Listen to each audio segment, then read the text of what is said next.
And here we have a meeting of the minds. We're in Manistee and we're already lost.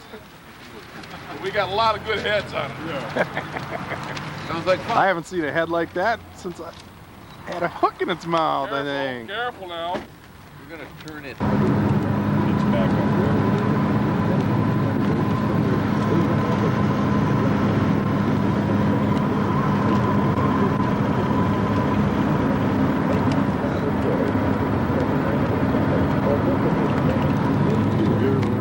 Comment on it, you know. So, I want to. Ready to talk? Yep.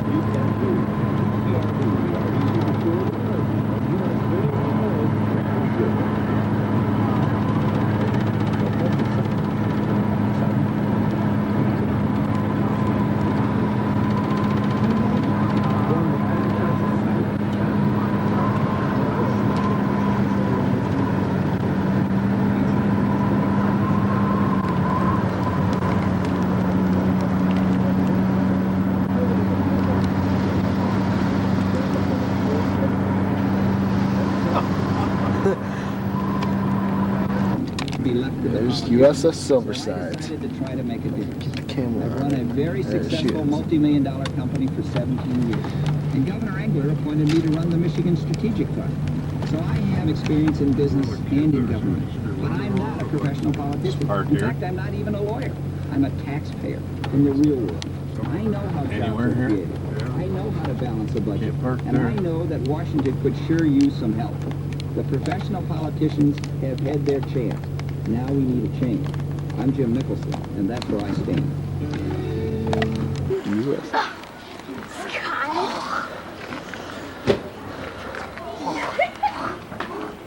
Oh yeah, look at that. Oh yeah, thank you very much. Oh, he's trying to record.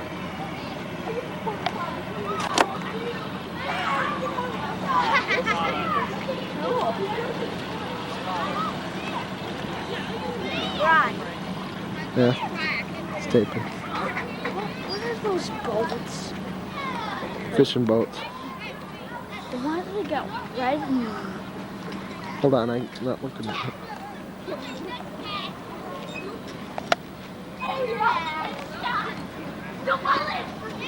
You can see she's quite big.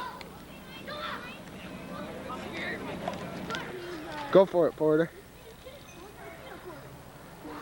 USS Silverside submarine torpedo. 15 sunken Japanese ships with this bad boy. World War II. Right there. Check it out, right there. Alright, I'm on. I'm going to be one of the supervisors tonight. Gary's down below. He'll be the other supervisor. How many of you guys have been here before? Okay, you guys might recognize Gary. And the tour might sound repetitive. I apologize for that. The boat hasn't changed. Okay, starting the official tour. Welcome aboard the USS Silversides, World War II's most famous surviving submarine. She was commissioned on December 15, 1941, 8 days after the attack at Pearl Harbor. She was ranked number 3 in most tonnage sunk to the bottom of the sea, sinking 35 ships, damaging 14. Those of you that have been here before, the war record said we damaged 17 and sank 24. Since we've been sitting here, we evidently sunk 9 more ships. The war record was mixed up with Japan, so we got them straightened around. Going on a little bit about this part of the boat, if you look behind you, you'll see a big cannon. That is a 4-inch 50. That has a range of about 6 to 8 miles. Basically what they do, they submerge and try and damage a ship with torpedoes. They'd surface and finish it off with that from there. Now you had a 150-pound shell that was about 4 foot long stored down below. you had a little problem. You had to get it up above deck. That's what this black tube is for here.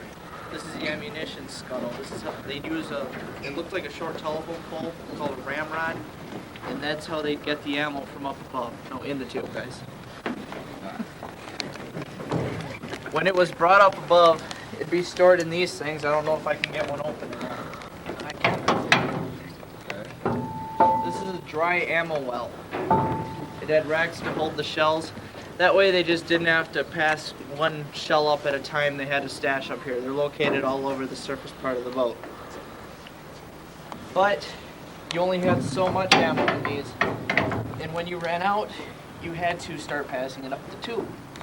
In one such incident, they were attacking a trawler, which was a bit more heavily armed than they thought, so they had to do this. There was a line of men catching the shells, loading it into the gun, and passing it back.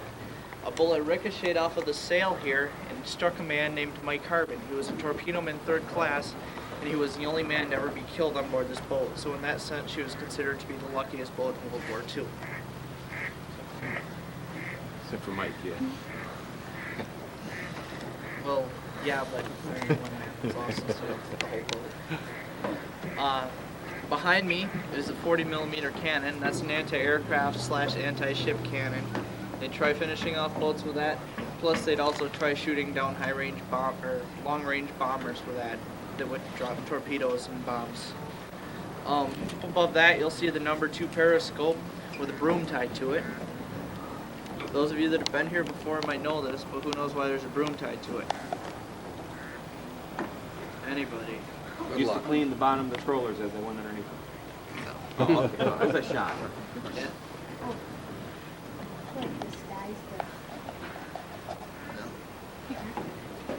And no, it's not to hold the periscope up.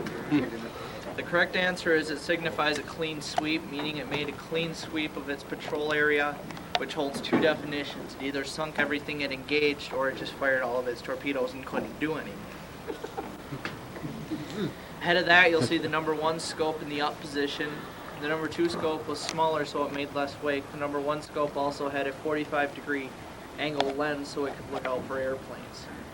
Going down a little bit, you'll see the crow's nest or lookout rings on each side. Whenever they were on the boat, on the surface, a man had to be up in those at all times. Are there any questions about here? Yep. That's how they load gear down below. Yeah. Yes? Could they use this again? Could they use it again? Yes. Well, we're 90% operational now, but there's little things that are wrong, and if we put her screws on, she'll go under her own power. But we have a treaty with Canada stating that no submergible boats of war can be in the Great Lakes, so all her ballast tanks are welded shut. She's at the point now where she'll go down once more, but she won't come back up. So they can use her, but they can't. Yes?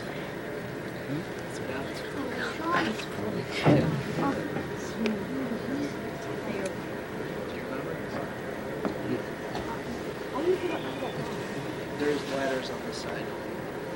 Yeah. Now, how old is that treaty? Since World War II. Oh, since the treaty.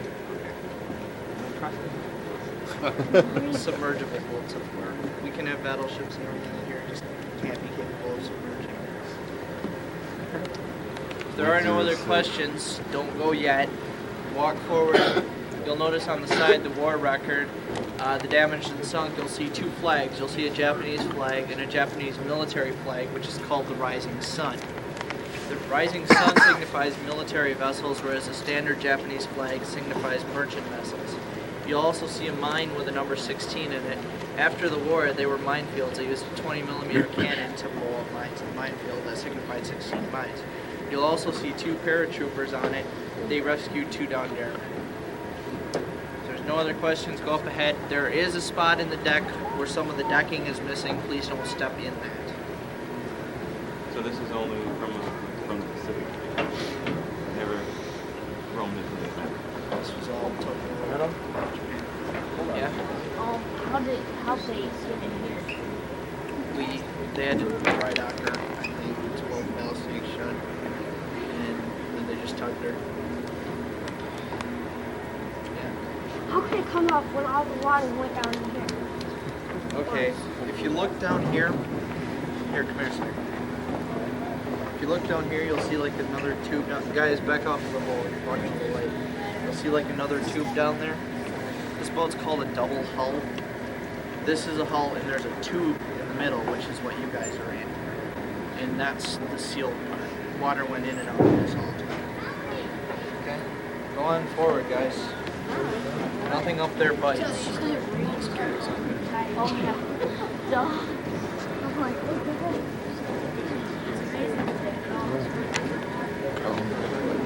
You're still recording.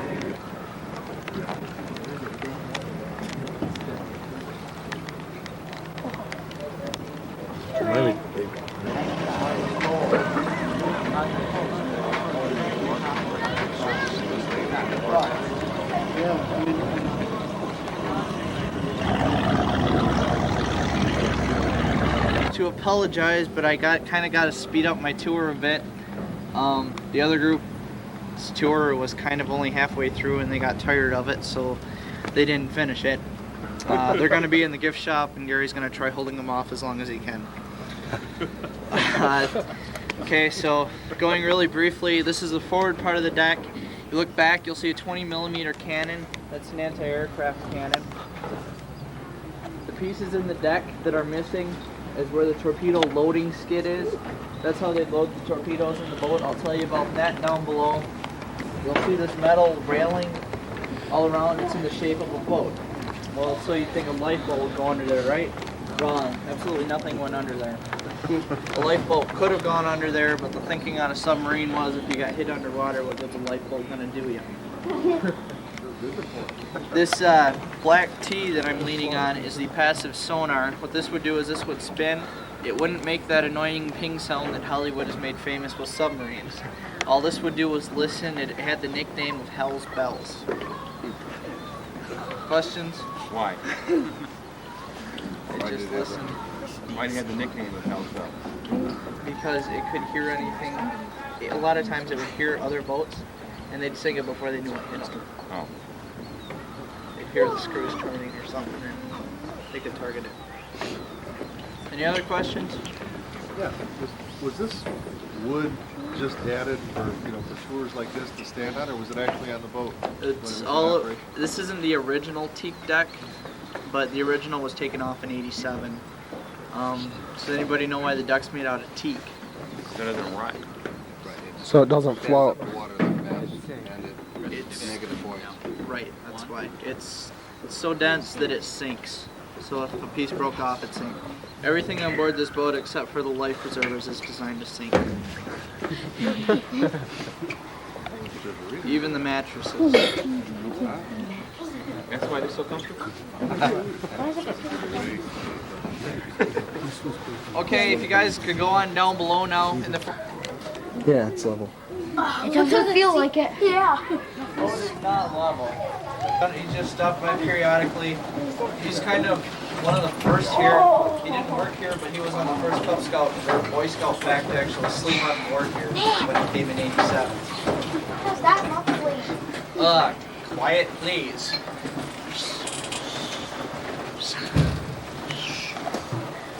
Okay, I'm not going to have you guys do the screaming exercise because I really don't want that. I asked that you guys just kind of respect me a little bit and keep the noise down while I'm trying to give a tour for those that want to listen. Please bear with me, those that have heard this tour a couple of times before. As you go forward, you'll see 6 brass tubes. Those are the torpedo tubes. You can only see 4 looking from here. There are 2 more down below deck. When the boat left port, it had 80 men, 8 of which were officers, 72 enlisted men. It also had 24 torpedoes. 16 were stored in this room. They also stored 16 men in here. I say the men were stored in here because if you look next to you, you can see they slept on top of, below, or next to their work. They literally slept with a torpedo. Oh my God. There were 2 more bunks, actually 1 more bunk in this room than you guys see. It would hang from these racks right here. Right now the bunk is sitting across, keeping you guys from going any further forward if you're interested. These 2 bunks together were known as the honeymoon or the penthouse suite. They were given to the 2 newest members on the patrol. If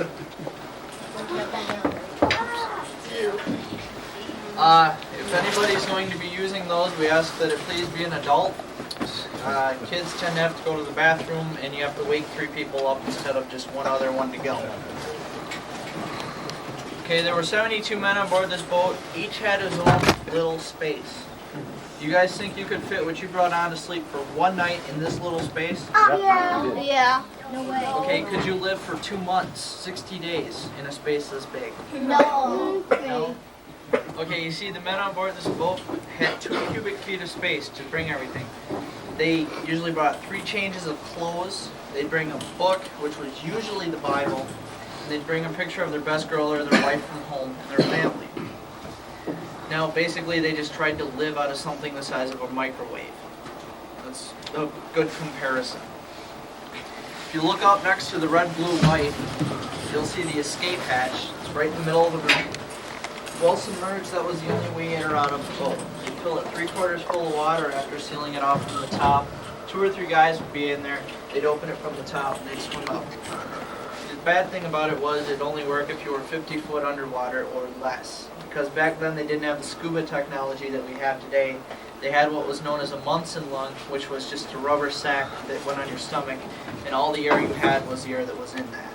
Once over 50 feet, you got carbon dioxide that you were breathing out. You were breathing it back in. Okay, now we have 16 torpedoes in this room. How do you load them? Okay, up above deck, I told you where the torpedo loading skid was.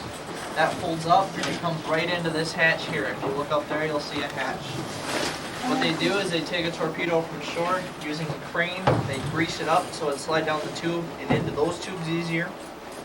They'd slide it down. The only problem was you have a 2,000-pound torpedo and no mechanical means to maneuver it around down here. You had to have 10 or 12 guys catching that thing and putting it on these skids. If they miss? No detonators, nothing big. Okay. Just dent the torpedo, I guess. Over here are the officers' head and showers. The men that worked in this room were not officers, they were enlisted men. They could not use those. The shower isn't anything like you or I would take today. They got to turn the water on, turn it off, soap down, turn the water on, turn it back off. That was a shower. You got enough good credits on your record, you got to take what was known as a California shower.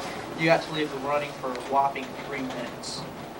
Next to that is the officer's head.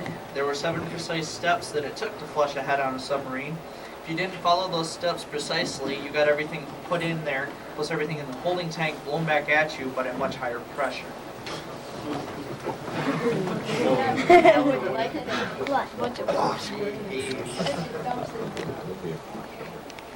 That's one of the reasons it doesn't work, because this boat was made before the Clean Water Act, and it blows the sewage overboard, so we can't use it. Are there any questions in here? Yeah? How come this box is higher up? The railing? Shooting the torpedo. Just elevated. So they could get into the head. There's a door below you. All this stuff goes up Yeah, in the door. their mouth. If somebody's laying on it, the door is open. Any other questions? Okay, well, if you want to know what those lights are intended for, see me later, I'll tell you. The reason it says blue, because when the Navy designed them, blue was the standard. Later they were changed to red, and it was cheaper to just replace the Jello red. Ironically enough, today they're back to blue. There's no other questions. Don't go, hang on a sec. I want you guys to go ahead to the control room. You'll see, not yet, you'll see a little kitchenette. They ate the officers ate the same food the enlisted men did, so they didn't really cook food in there. That was just for toast and coffee. Then you'll see the wardroom, which is where the officers ate. You'll see the war record on the wall. Also in the wardroom, there were 6 appendectomies performed in World War II on submarines. One of them was performed on that table. He had his appendix removed. Is that your question? What? That's what the bunk. If you were listening to the The last quarters on your left is the captain's quarters. He had the ultimate submarine luxury. He had brass faucets on his sink. Beyond that is the yeoman's office or the ship's secretary's office. And then through the next hatch is the control room.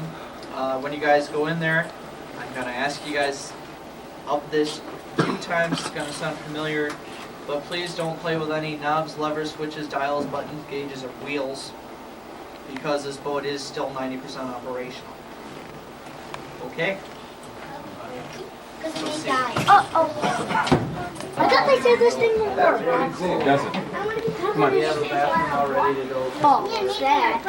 Right. That's why we're staying. You know why these are, Chris? You know why these doors are like this? Look, here's the brass knobs, guys. Oh, Chris, this is your room. This is my room. That's your room. The sink holds up. Locks Does away. it work? The light here? I mean, it actually works or anything. You got your own door. First time since I've been here, like 3 weeks ago was... Oh, there we go. Yeah, this is the other side, yeah. This is the board, the room. Don't. You don't touch things, remember? Don't touch the thing. Submarine history book. It was actually By a shelf, a big hole got in one section. You can shut these doors off.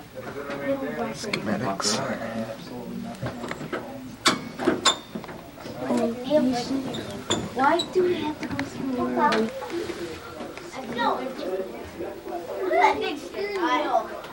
through the $200 for a short one. What is it called?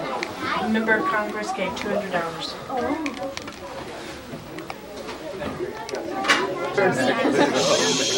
Lines up. Okay guys, you ready for this room? Everybody make it in here without hitting their head at least? Yeah. Okay, that's good news to hear. This is the control room. This is the main heart of the boat. Up this ladder is the conning tower. That's where the periscopes are located. That's also where the primary steering wheel is located. Everything done up there, with the exception of looking through the periscopes, could be done down here. It was just easier to shout back and forth up there than to yell down here. There were only 5 men that worked up there versus 13 down here. If you're wondering where the periscopes are in relationship to where you are in the boat, the tube I'm leaning against is the tube for the number 1 periscope. You can look here, but I can't let you up above. The upper deck is off limits, and for those of you that weren't here for rules and regulations, please stay on this deck. There are hatches that go down lower, but it's not cleaned up, and it would create quite a mess, so we ask that you stay up here. Okay, working around this room. Over here, if you can see them, there's 2 big wheels. Do you guys see the kind of folded up wings on the front of the boat? Yeah. Okay, if you didn't look, what they'd do is they'd fold down. There's another set on the back, but they don't fold up. Those are dive planes. And those wheels control the angles, and they help steer the boat through water like airplanes' wings do through the air. Looking next to that, you'll see our Christmas tree. That's a vent opening indicator. All military vessels have a Christmas tree, but that one was a little more, or a little bigger than most Christmas trees are. That one, when you were going to dive, you wanted every light to be on green. Down below that is the main vent control. There'd be 1 man working there. He basically made sure the boat ran smooth. You'll see the secondary helm. It's all braided up right now. The primary being up above deck, that's the secondary. It's disengaged right now, so the current doesn't turn it on. We ask that you please don't play with the wheels, just to try and keep them as working as we can. Okay, everybody that hasn't been here before without adults' help, adults can help in a minute. What's that there? It's not a compass. The ones that say north, northeast, east, northwest. Degrees. Which way? No, it looks like a compass. No, it tells you where north and south is, but it's not a compass. It tells you, then what is it? Okay, people that have been here before. Directional gyro. You guys hear that? It's a gyroscopic compass. Okay, Okay. you have a compass, right? But then it's still a compass. Which north does a compass point to? Magnetic north? Yeah. The problem is we're surrounded by 2,400 tons of steel. which way is the compass gonna go? Everywhere. Okay, you guys see why we have a mechanical compass versus a magnetic compass down below? The official name is a gyroscope. Behind you guys, you'll see the circuit board. Please don't stick your fingers back behind the plexiglass. All that board is still hot. You will get a pretty good jolt off of that. Oddly enough, the only thing protecting the men from running into that when they were on patrols would be that wooden railing that you see across there. Back around this way, you'll see a bunch of brass gauges. There were two men that worked that board. The men that worked that board were basically responsible for making the boat run. Most things on board this boat were done using compressed air, ranging from flushing toilets to launching torpedoes to sinking and surfacing and submerging to starting the engines. And there's a gauge there for every air tank on board this boat. Now the alarms. You can be the designated alarm guy. Boy. Did they do these when you were here? Call it. Okay. Yeah, they did. The red one, what I want you to do, you see the little metal thing? Just move it over till you hear the noise and let it go. It's not loud. You can't answer it because you can read what it says. Okay, who can tell me what that alarm meant? Dive. You've been hit? Battle. No. Red Alarm alert. meant grab the nearest solid thing around you because you were about to either get hit or hit something. That's the collision alarm. Okay, you want to do the yellow one? You've been hit.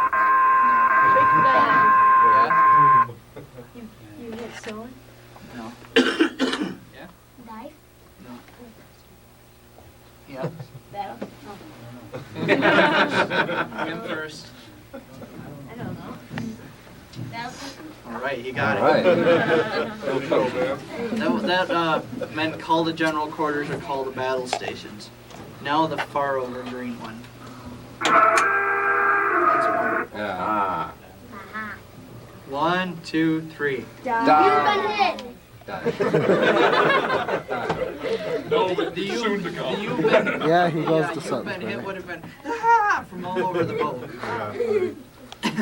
If you heard 3 of those, you'd hear a guy say dive 3 times over the radio. That meant you were going to submerge. You could hear that up above deck.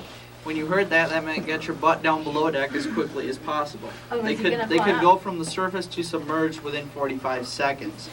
At one time, they did actually submerge, leaving a guy up above.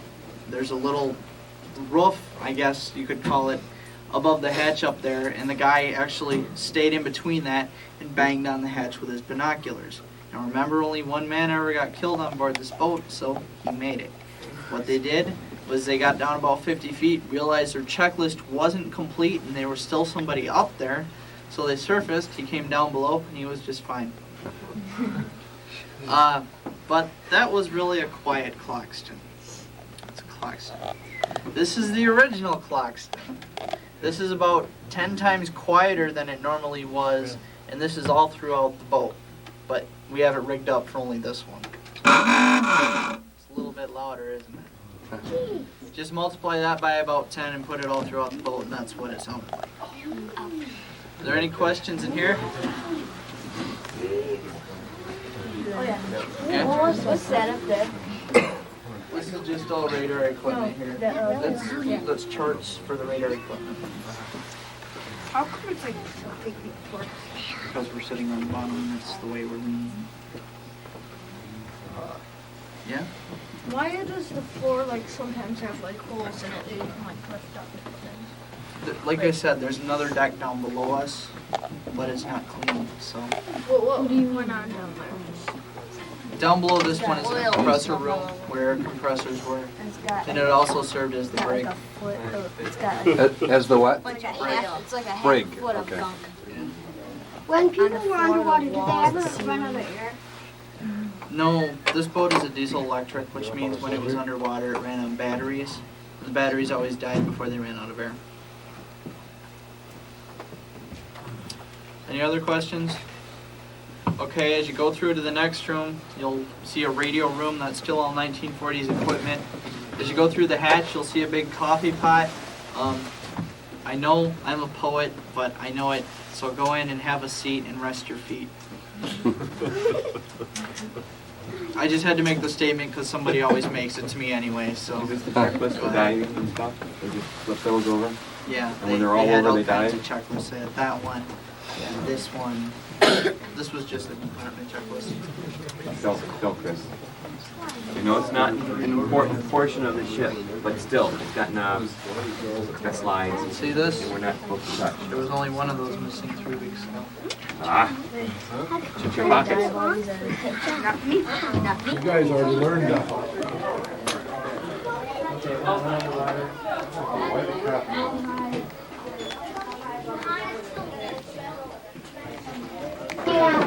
That's what I call a coffee pot.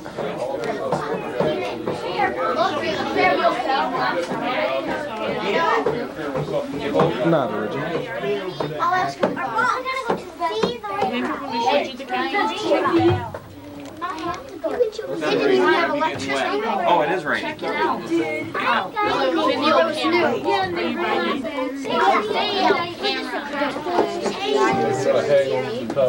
Metal extruders to make plastic. What happened to your toe? Ryan. Your name is Chris or Ryan. Ryan. You're all boy. Okay. You guys remember how many men I said were on board this boat? 80. Okay, how many enlisted men? 72. Okay, 72 divided by 3. Anybody? Ryan. I don't have my calculator. Starts with 2 ends with 24. 4. How's that? 24. There you go. Okay, in this room, the men would eat in shifts of 3. There were 24 people able to sit in here. 4 tables at 6 people apiece. Each bench supported 3 people. I told you that the officers ate the same food the enlisted men did. A lot of times on Fridays they'd have steak or lobster on board the boat. They ate well. You also got paid dangerous pay on a submarine, and including dangerous pay included an open mess, which meant you got to eat what you wanted, when you wanted, however, of whatever you wanted. And if it was midnight and you wanted a full meal, you could get it. There were 2 cooks and a baker that worked around the clock in the kitchen. They were known to have the most sanitary job on the boat, so they actually got to shower every day. There was only one other person on board the boat allowed to shower every day, and that was the captain. They'd be working around the clock to prepare food for these guys. The problem was they had to have the food. You have 80 men, you have to have enough food for an open mess for 60 days. If you were lucky, you'd run into a supply ship, everything would be great, but you had to plan on not running into it. So when you left port, you'd have hammocks hanging from the ceiling. The benches you guys are all sitting in are storage compartments. There's compartments all over the wall. In the floor, there's the cool room, which is the big refrigerator, and the storeroom, which I'm standing over, and that's the big cupboard. And the floor would be about a foot taller than it is now. You'd have crates. And the first 6 bunks right inside those doors, it wasn't uncommon for those guys to have to sleep with a bag of sugar or a bag of flour for the first 2 weeks. The hatch you guys are going to be coming in and out of mostly tonight is right there. It is called the potato hatch. It's called that because when they left port, they bolted a disc on the bottom, filled it full of potatoes from the top, and then closed it off up top. About halfway through patrol, or whenever they ran out of potatoes, they'd take the disc off. Potatoes would fall all over everywhere, but you'd have 2 things. You'd have a hatch to get in and out of, and you'd have a lot more potatoes. So you guys see the big coffee pot walking through? Yeah. By naval regulations, it had to be 3/4 full at all times. That's a 1,000-cup coffee pot. It's a wake-up Okay. call. Yeah? How come there's a VCR and We'll TV? get to that in a minute, okay? Okay? Okay. Okay. Okay, picture this. Late 1930s, early 1940s. Was anybody a kid then? No. I didn't think so. Anybody know what that is? Yes. Cupboard. No, this thing. Coffee In grinder. there. It's not a coffee grinder. Potato peeler. It's not a potato peeler. Yeah? CD player. A grinder. Not a grinder. Cuisinart. They weren't that luxurious. Quiet, please. Okay? That is a 1939 issue saucer of ice cream maker. Alright. They were fed well on board this boat. Don't get your hopes up, it does not work anymore. That's that 5% that doesn't work. 10%. That and periscope optics are the best tanks. Okay, don't shoot me for this one. I don't know. Don't like mock me for this. This is the official tour joke about the TV and the VCR. We got the TV and the VCR when we sunk the battleship Sony. It's a knee slapper, I know. Are there any questions here? Yeah, go ahead. How come it's not a Sony VCR? It's not a Sony TV either, but that's just the joke I'm supposed to tell. Yeah? How come there's a camera and over there? Why do you think there's a camera up there? Watch us. Watch us. Which way is it looking? In the cat. It's a walking into the table. We can see who comes down the hatch and we can see the activity in there. And that one is a Sony, yeah. Are there any other questions? Yeah? 100%. You got a question? You got a question or are you just stretching your arm? Steven, over here. You got a question? At night, when you can you watch TV? Back when they were on patrols? No. No? It's up to the adults. It'll probably be on all night. Good No, answer. you can't watch it. It's off limits. Okay. Doesn't have cable. Yeah? This is where they kept the silverware up there? Yeah. You know what the KFS is for? Yeah. Yeah, but not here. Knife forks, bro. Those teeny tiny like the hall. What? What is that? What are those things for? They're manual cranks. They just get a little electric. Any other questions? They're sounding a little rowdy up above. I'm going to lead the way to the next hatch. As you go through,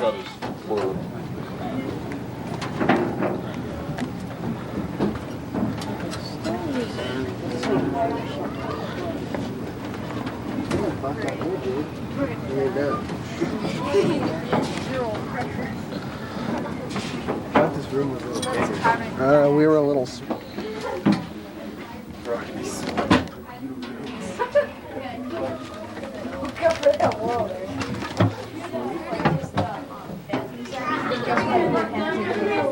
have to clean out.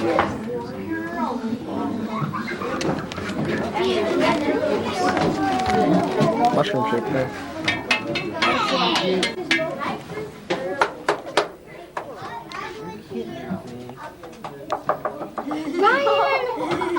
Shave it. You push it up to start. okay, I know I hate all you guys shouting, but do as I say, don't do as I do. Just try to do it first with everybody.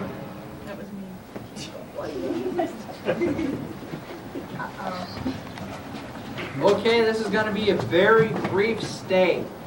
I won't tell you anything about the engines in this room. I told you guys to notice the copper mushroom. How many of you did? Where is it? Okay. Where? That's the fuel water separator. When they left port, they had 100,000 gallons of diesel fuel. When they used the fuel up, the tanks got empty, so they had to compensate for the buoyancy, so they had to pump water into the fuel tanks. And that's what separated the water from the fuel. One other reason we stopped in this room. There's two of them actually. The one on my left is assembled, the one on my right is being repaired. These are the water distillers. That's what turns the salt water into fresh water.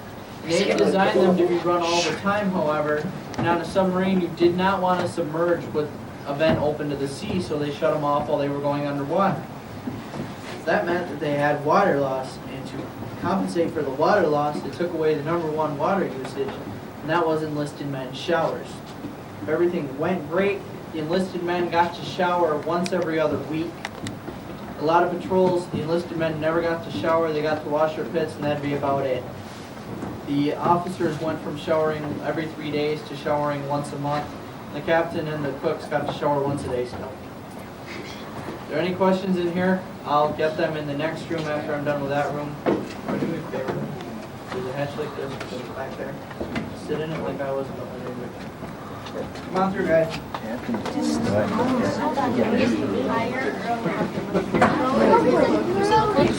Yeah, this is real safe. Why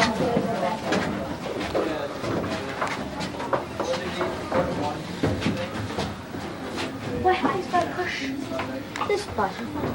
You don't. They're made by Fairbanks Morse. They were made in Chicago, Illinois. Each of these engines would produce 1,200 horsepower at 750 RPMs. A lot of times they'd have 2 engines charging batteries, 1 engine resting, 1 engine driving the screws. Here comes the technical part. If you don't understand, see me later, I'll try and explain. Each of these engines are 9-cylinder, 18-piston, vertically opposed engines. If you want kind of a size comparison, you guys know what a Chevy 350 is? V8? Okay, this is a piston out of a 350. Okay. This is a piston out of one of these engines. Just to give you a good size comparison. Also, if you look this side of the hatch, you'll see a connecting rod kind of painted into the ceiling. You got it. The men that worked in this room were known as engineers. Today you think of an engineer being somebody designing something like this. Back then, an engineer was a mechanic. They had 5 engines total when they left port, 4 assembled, 1 in pieces. The engineers that worked in this room were just paid to keep the engines running. Has anybody here seen down Periscope? Yeah. Okay, those little levers are not how the engines start. They will flood them though, please don't play with them. If you've seen down Periscope, you know what I'm talking about.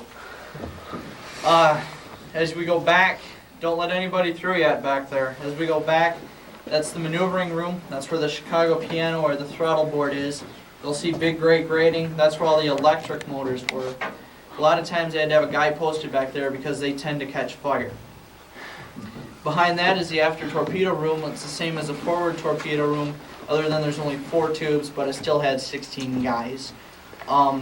That's it for my tour, guys. Thanks for being quiet. You guys are actually surprisingly quite quiet. Thanks for actually going through the whole thing, I guess. If you want to go ahead back, you can go ahead. There's a way to get up above deck back there. We open the hatch. If not, you guys are welcome to go anywhere on the boat you were. The scouts that came late, it'd be great if I could see you guys in the gift shop to go over the rules and regulations for you guys. Okay? We're good. All right. Thank you. You can let people through now. Okay. We're gonna go up.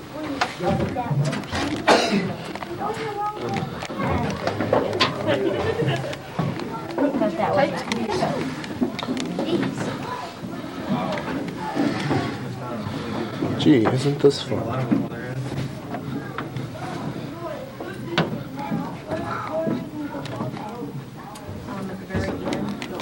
It's gonna be really hard. Believe me, when I says keep clear high volts, I'm keeping clear.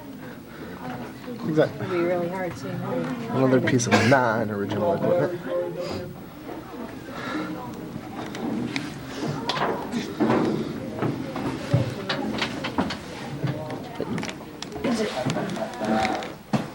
Where are you sleeping? In here. Where? I don't know, maybe up there. I got mine staked right here, buddy. It's cool in here. I want this one. It's also a little damp. It's alright. You're gonna be damper tomorrow. No way. Oh yeah. Sunshiny. Hey, yeah. What is It's war record.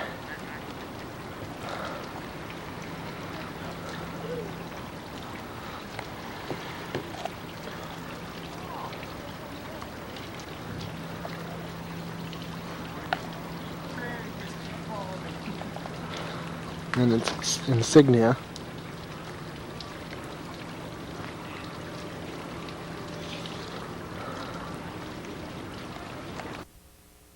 Made it through the night. It's next morning, so foggy can't even see across the channel.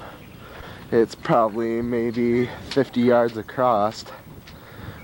I was sleeping in the aft torpedo room, which is way back there, which we saw on the tour. And that hatch was closed, so we had to walk all the way forward. We couldn't go up the potato hatch because you couldn't get your gear up it. All the way up to the forward torpedo room hatch. Some more of the sub. Guy planes.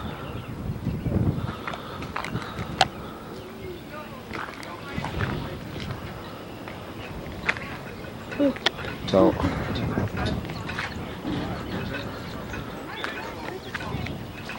not supposed to walk that close. There's a gun they didn't let us go up to this time. It's one of the 20mm gun. I got a shelf, dummy shell for it. It's kind of cool. You can go up into it, put your shoulders into it, and move all around.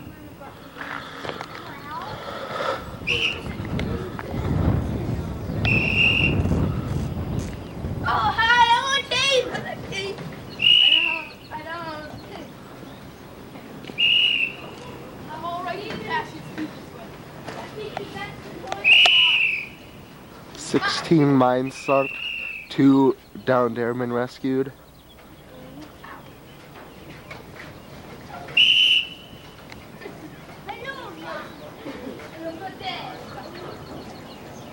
I think it's 31 ships sunk. Not sure, they're hard to count through a camcorder. Conning tower. Here's the broom.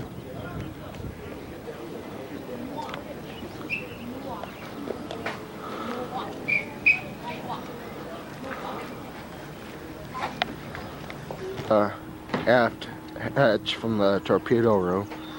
The ladder that's going up. Yeah, fairly long, so not as big as the new nuclear powered, but pretty big.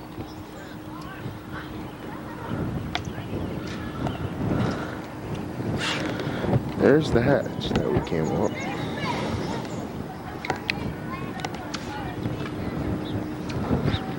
They load torpedoes there. That's what that was for. Yeah.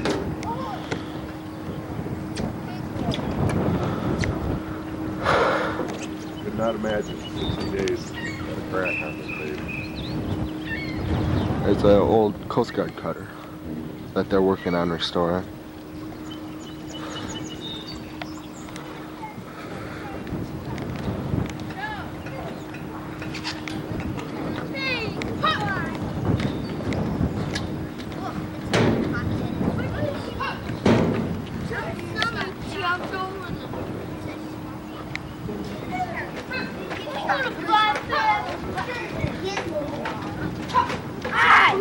Aren't you folding shorts? No.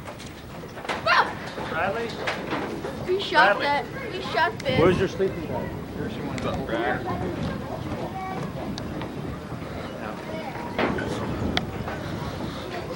I did I'll be back.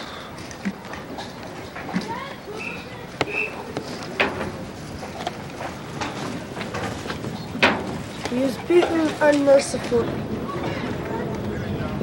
Continuing to walk through.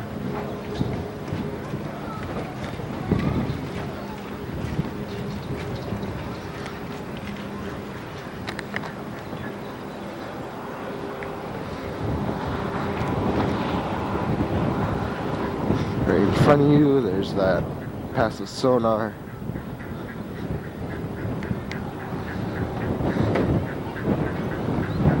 Now I'll just do a quick walk through the ship. About torpedo room. Got 6 tubes.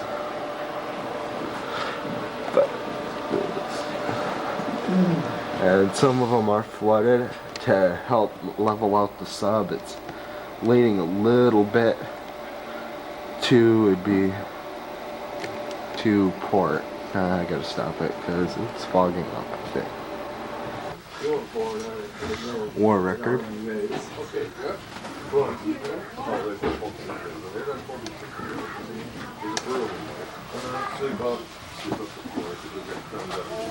Okay, I got it done. What's up? I was just starting to Make it tight. Make it straight.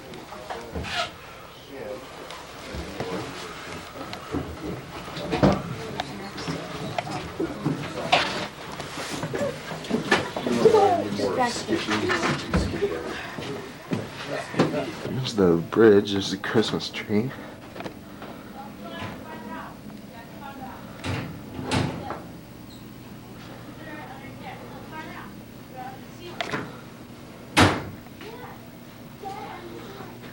How?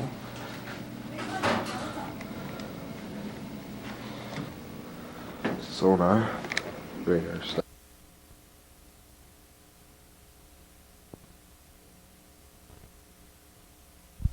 Vacation.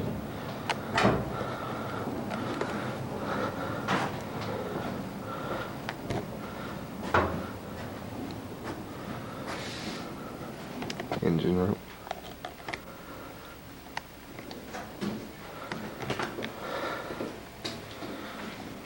These are diesel engines. Yep.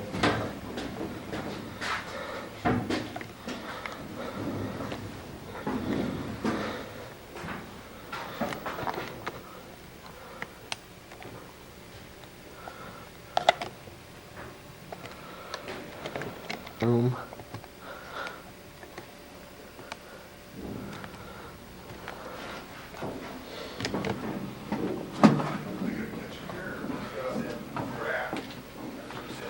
The camera is actually level. It's the sub that's tilted. This is the battery room.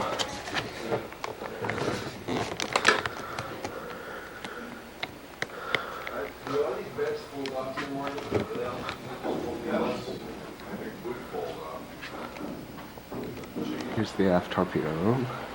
Skate wrench when you're underneath or what? Or anything? A little bit different size torpedo. Just need to get out in the water. Once that door goes, Bunk. water. Right there in front of us. That's where I slept. It'd be like it was supposed Climbed to. all the way up. I Hit my head on that port there. I mean, if you're Going up.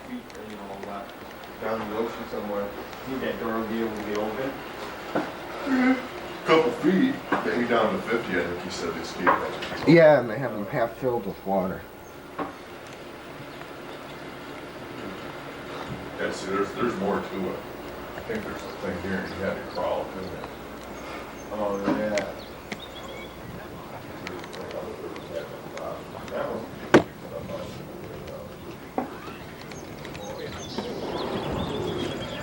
Fog's lifted a little bit. Good. Back aft.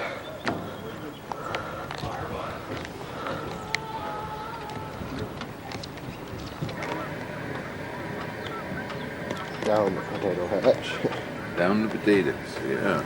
Potatoes just go all in there. Where are the fried ones? I'm hungry.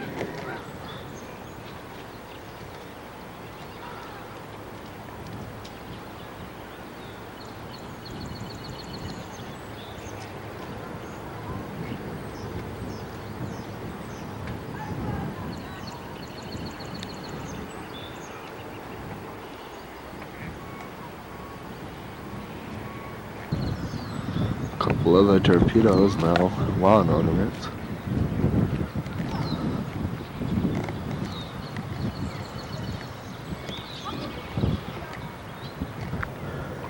Here's the prop from a sub. I don't think it's from this one.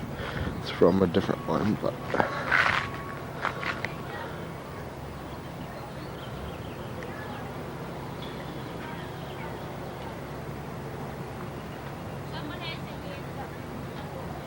there she is from the front.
Whoa! Hey, hey, hey.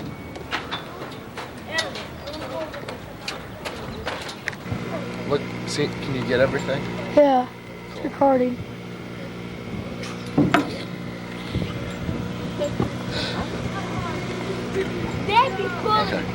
Ryan. Alright. It's really cool up here.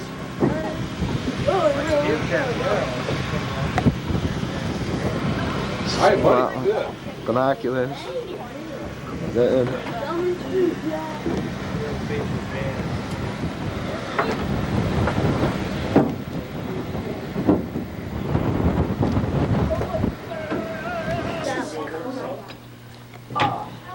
And then in the gift shop, they got a little simulator. Leave it in the middle. It's the emergency stair. I know, but it won't stay in the middle. You don't get that because I said that. You get what you want. And then what?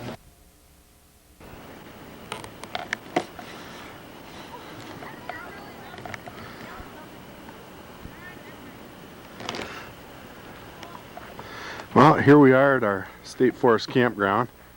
We got a bunch of yahoos out in the woods. And this is where they're supposed to be fishing.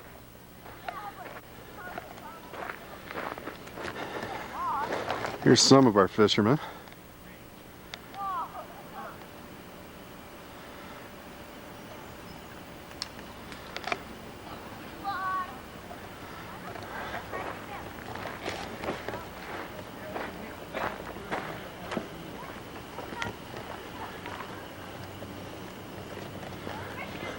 Some are fishing, some are screwing around trying to get wet. Classic example of an Eagle Scout. Playing in the water.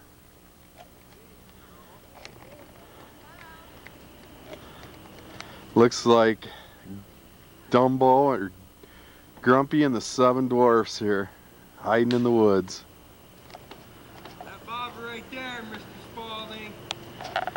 What? I'll have that bobber by the end of the night. Yeah, you probably go swimming to get it.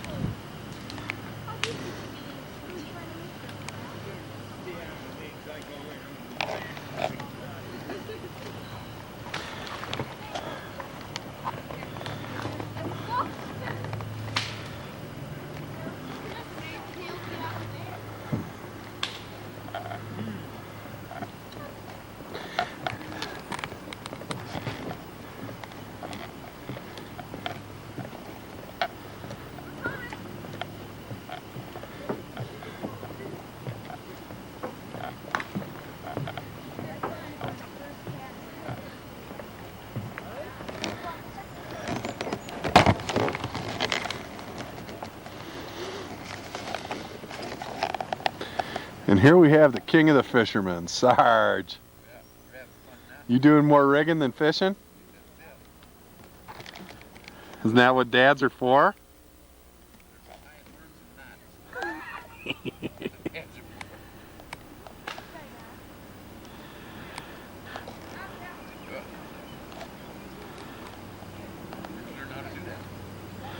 So Scott, how many have you caught?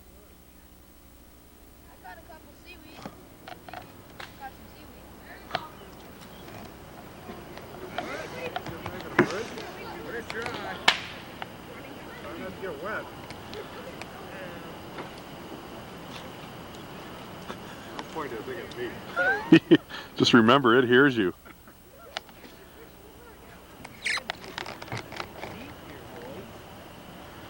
Those guys falling in over there. I have been. We're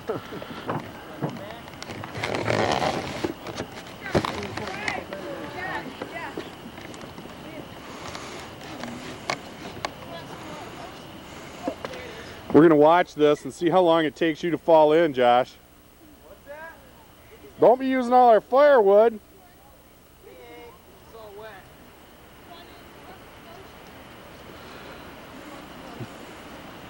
This is Josh's Eagle project. He's building a bridge across this lake for a 49-cent bobber.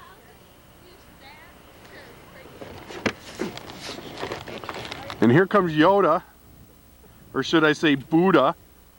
Shut up. What's the matter, Buddha? Shut up. That's not very nice language for a big scout, a hero.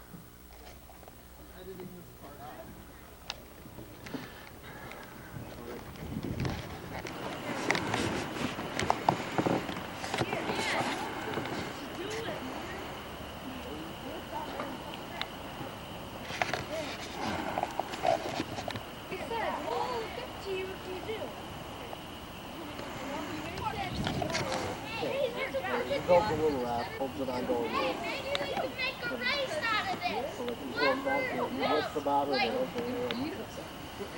Whoever thinks they're the lastest, like take off their shoes and then try to run out there, get it, and come back. You do that, Elliot.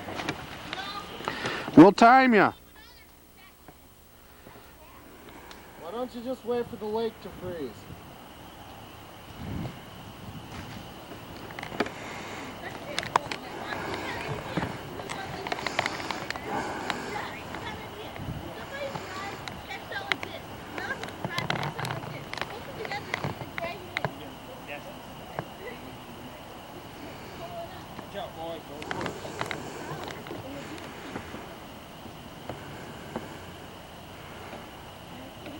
I'd push. Give him a shove, Jared. Jared, push him. $5 in it if you push him.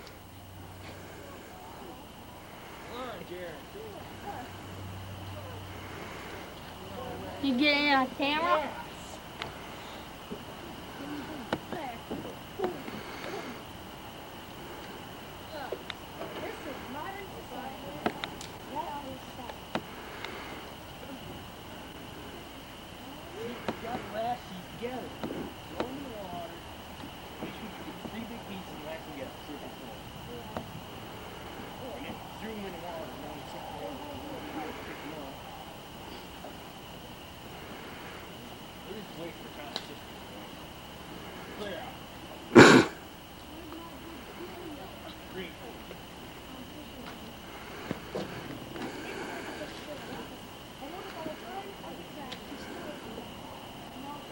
Go get this twine, alright? Roll it. Twine and a hatchet.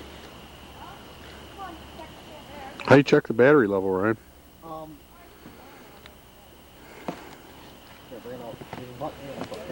Down here? And control panel. You recording that? Mm-hmm. Somebody's gonna like. I know somebody's. Oh, gonna down on the very bottom where it says counter, the DML TR button. The one farthest forward. Okay. Half.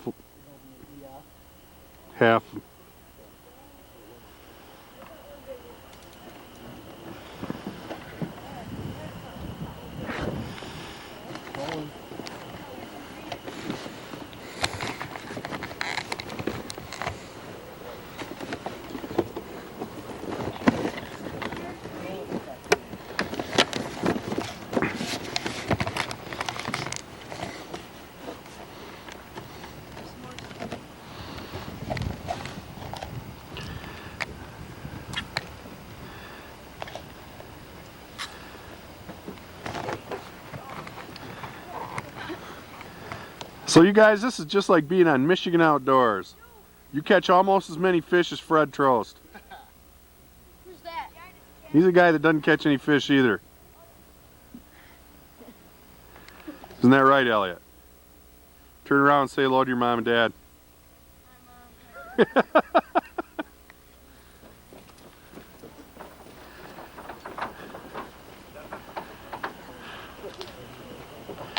Now back to our bridge builders.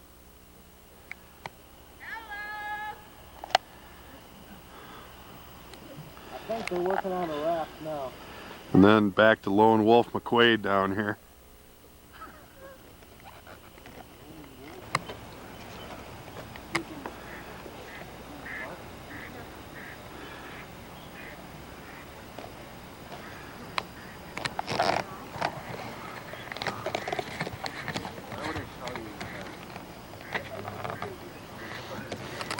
Because you're lying.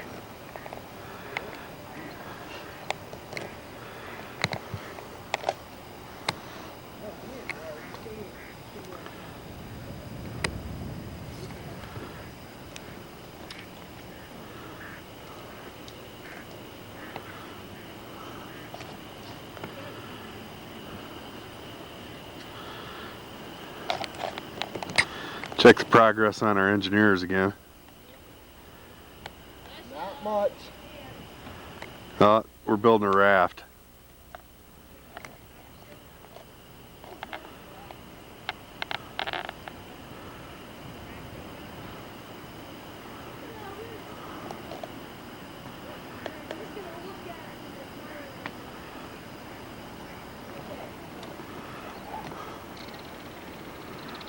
far enough. This is the look of an Eagle Scout dejected after a rugger got the bobber. Snagged it with a fishing pole. Big Patrick. Hold that trophy up there, Pat.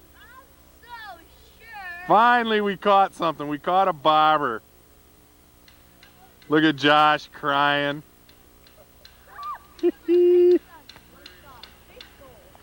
Josh, you still gonna try that raft? That's sick. You know what? There's about 400 or 500 people that live in Baldwin that fish that way. I got cane balls. Fish for carp. You from the dark side of Baldwin? Are you the mayor? Yeah. Hey, Beggarman. Sarge. Hey, Sarge. Yeah. You gotta be fishing. You know? Yeah. DNR didn't go to the work of putting in a handicapped access fishing pier if there wasn't. Maybe they come in and plan it too. They might have killed it off. You never know. Look at the right time of day. It's only 2:30 in the afternoon. Yeah. How's town? Bustling, brother, bustling. All the food stamp recipients is in. Josh on the way here says, why is this area, why is everything so crummy around here? I said, because these people got no way to make any money around here, man. No, they don't. It's an economically depressed area. I said to Dan, I said, you don't think they have any food stamps around here, do you? Did you guys use real money at the store? There, you probably shocked Did them they if you take it? used What something. the hell out of me? I don't know, You man. didn't use food stamps? You didn't buy anything? I think you pulled out the checkbook and the lady just about double rung everything, you know. Well, Jump right on there, buddy!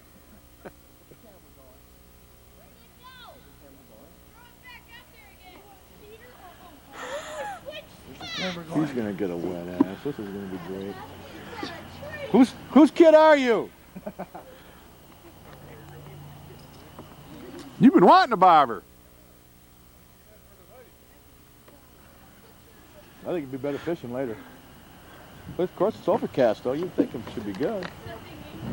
Hey, Josh, let's see if you can grab one right here. Really stands on that side. He's just gonna go. He's gone. He's a goner. And on top of that, they're round. They're just gonna go. You got this, I hope. Yes, I do. I'm getting it all. Hey Dan, if we have that speaking engagement for the Cub Scouts, we won't mention this. Should we bring him out as an example? We won't mention his bonehead. Wait till we report you to the Eagle Scout Society. Snaps of this. You getting it on film? I'm filming the whole thing. He's gone. Paddle, Josh, paddle! Push him off, boys. Get enough speed, you'll make it. You're not going for the religion merit badge, are you? This is Josh walking on water. Are those patented? Jesus shoes?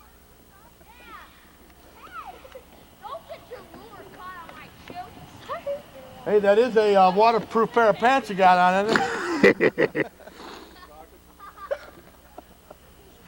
Hey, that was a half-hearted attempt.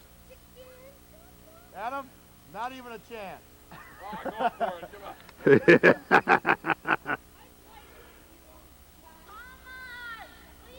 Splash. I don't have another pair of shoes for you, boy. I'd take your shoes off. I got some big, ugly rubber galoshes you could borrow. Who's rocking the boat? Hey! Hey, guys! Don't rock the boat. You're screwing up my filming.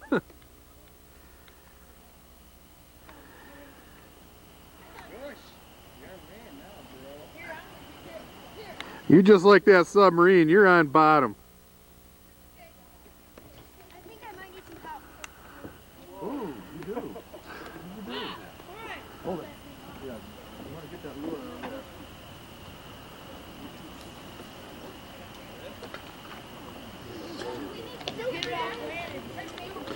It looks like that's the only thing holding it up. So tell me, Josh, is this a quit?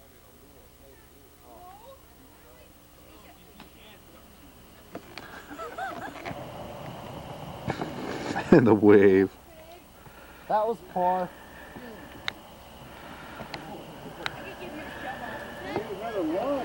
You need a motor. You need a sail.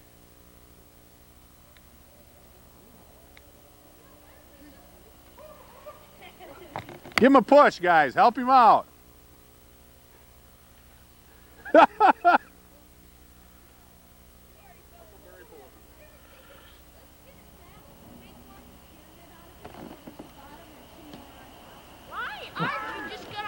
That sounds real good. I'll probably put the float one on the bottom. Step by a little bit.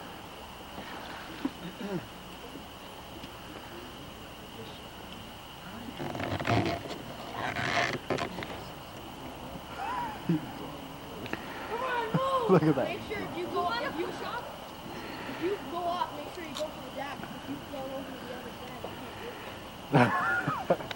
I don't think you'd have to worry about that. I think he'd hit some land. Sunk.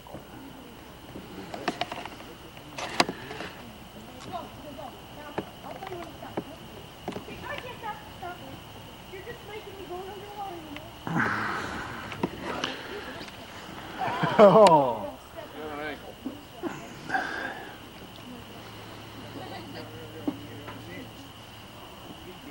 Oh, hold on. I want to try something. You can make it die. Yeah, right. Everybody say, hey! Oh! Hey, come on. I got parked up standing right here. I do it. Guys. Better off taking one of those saws and cutting that old cedar down. Right, that's a pretty high-tech rod you got. Yep. What's the action on that? Shark? Shark. Whale.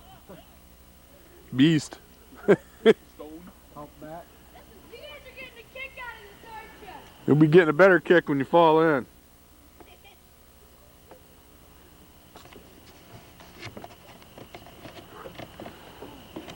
You guys hurry up and fall in.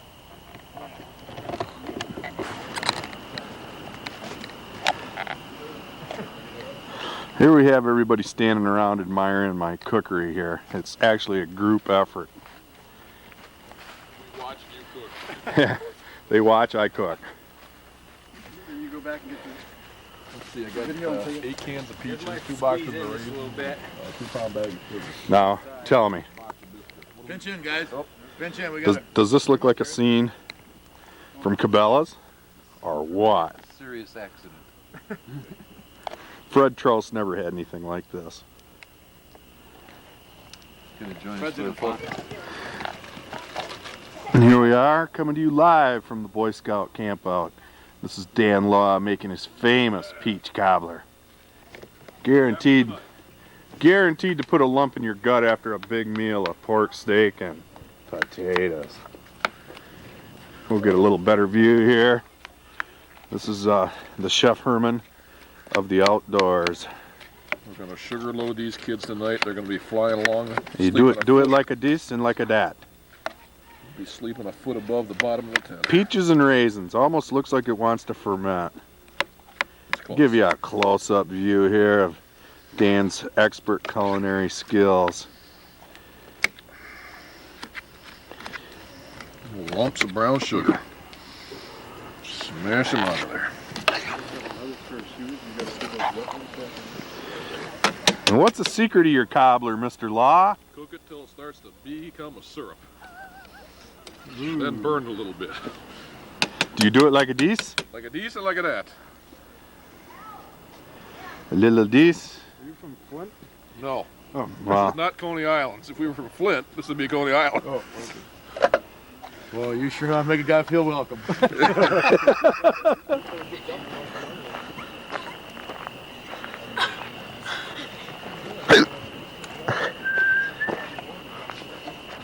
Hi.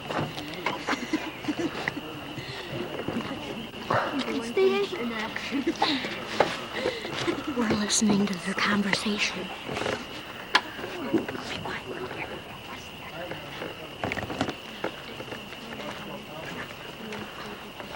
That's how you can open. The Spanish plywood is up. Sure. Solid. Oh, use this one. Come on, go play. Okay. Deep some mud. Get out of here, Scott.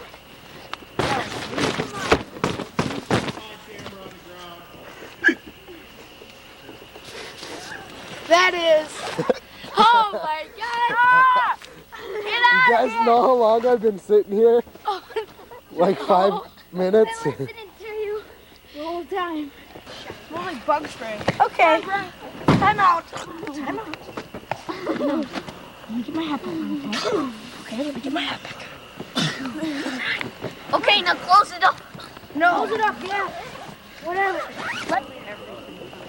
You know, it's funny, there's still coals there. They're not opening it. Turn out like rubbing more or something, Josh. Yeah, let's do it now, Dan. Jump up to 20. Well, you better not laugh at me. Hurt you. Pretty badly. No, I'm sorry. Yeah, kind of watching you do that. That's the end a little bit also.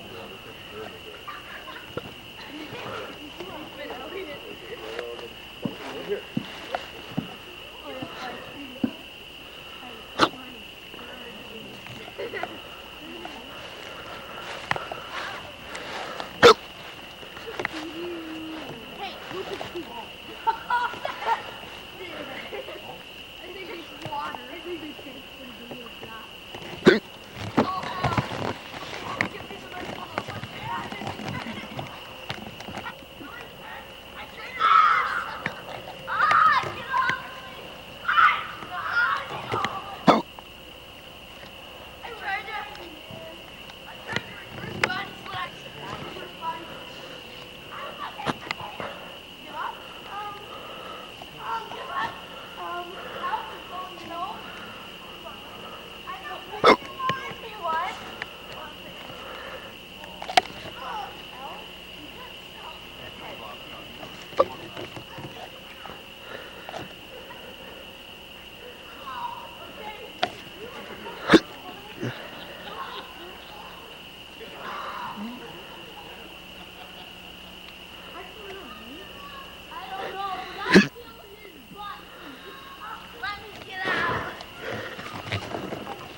Hey, buddy. Hey, Best part of deer camp is going home. you go to a different camp than I do. This is, we'll conclude our segment on the instructional video on Eureka tents.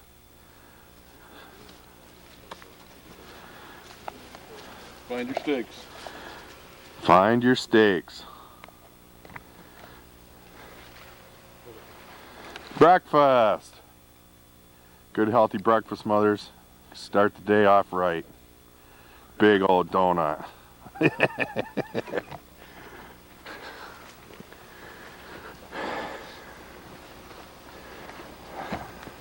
And here's the donut king, the Red Wing.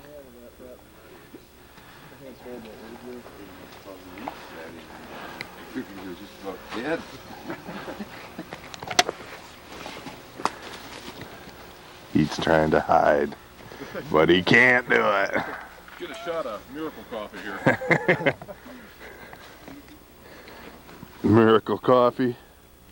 The reason it's Miracle Coffee, it'll be a miracle if it perks. We're burning everything but the kitchen sink. It's wet.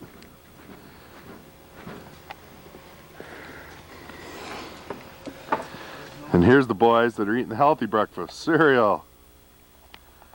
Mr. Kubica, the sockless wonder.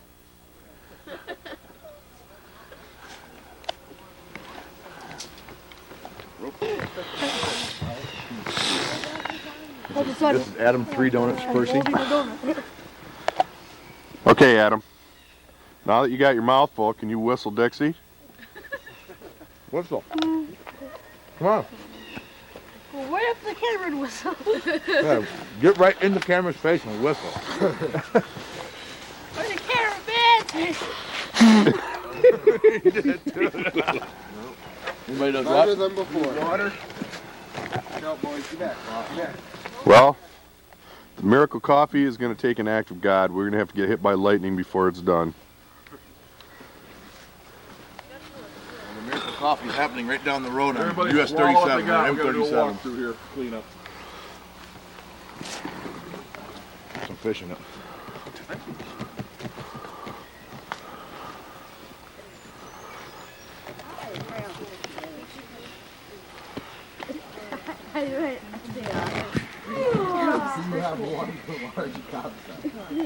Don't say the smartest kid here was Eric.